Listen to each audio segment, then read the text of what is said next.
Okay, here is part 2 of the week 12 video update.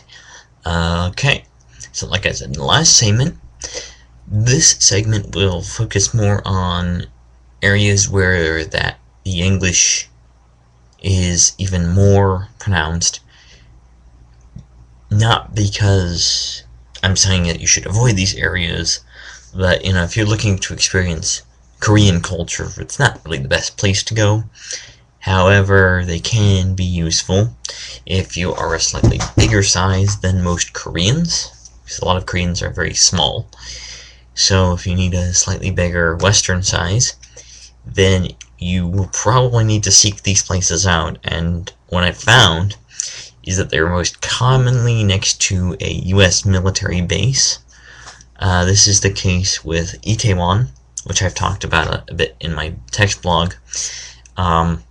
Itaewon is also just kind of a general foreigner area. There's a lot of people from Turkey there. There are other ethnicities and nationalities represented there. There's even a Jewish Chabad there. So I found that out by going there with my friend who's Jewish, because his acquaintance back in the US had nagged him that he should go to the Jewish Community Center in Korea, so we found it. It was in a back street, but we found it. The other place, and this is a lot closer to Shincheon, or Soonchunhyang University, I should say, than Itaewon, is Songtan, which is near the Osan Air Base, and you have to walk a little bit from the station, like under a bridge, I think, or down the bridge, depending on which way you go, and then you have to turn right. But once you turn right and head that way a little bit, you'll start seeing all these shops and crowded streets. Crowded meaning lots of storefronts, like you'll see pretty much anywhere else in Korea, but a lot of signs in English. There's a few bars. There's a Mexican restaurant there, which is, in my opinion, overpriced and not as good as Mexican food you can get back in the States. But anyway, the point being that the Songtan can be another place where if you need a pair of jeans or something, for instance, you could go there and probably find something that'll fit you a bit better than just something you might find at E-Mart or Home Plus or something like that. It might be a little bit more expensive depending on where you go. Just keep that in mind. But obviously, because these places cater to foreigners, and because English is a major trade language, like the major trade language, most of the people there speak at least some English, some better than others. But there are marked differences between Itaewon and Songtan.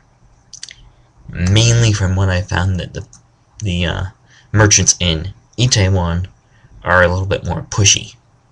They're more active in trying to draw people in to their stores, and I guess maybe they think they have more competition because they're in Seoul.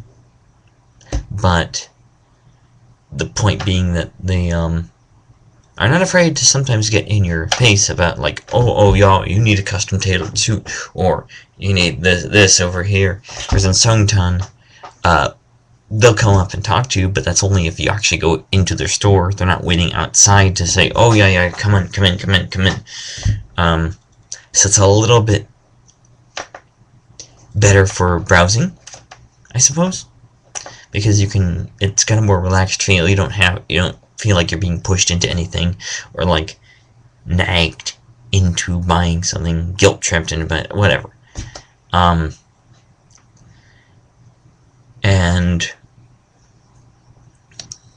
there are the restaurants in Songtan. Some of them I think are a little bit cheaper than in Itaewon. Like there's a Vietnamese restaurant that appears to be cheaper than some of the places in Itaewon. But the higher expense of Itaewon is probably due to the fact that it is in Seoul, which is, it's the capital of the country. It's also the most populous city. So, of course, things are going to be a little bit more expensive just because it's Seoul. Alright, so, if you need jeans, clothes, those are places to go. If you want to see Korean culture, not so much. Unless you want to see maybe Korean takes on Western culture, which is an entirely different subject in itself. So, that is all for this week's video blog update. One other thing to mention that you can look for in my text blog in the upcoming weeks is this Saturday, the 19th, I will be visiting the demilitarized zone. So I will be seeing the border between North and South Korea. That, I believe, will be a 2-part text update. This week will be like a preliminary basic introduction to what it is, maybe features that they say are there, and then next week I'll post something about what I saw and what I actually think, having been there by that point, along with pictures I took myself. So be sure to watch for that. Since there's only 5 weeks left, gonna try and get as much in as I can. Thanks for watching, and as always, what I think, anyway, don't be afraid to go out and experience something, because, as my mom's always told me, you never get any fun out of something you've never tried. Thanks for watching. 안녕히 계세요.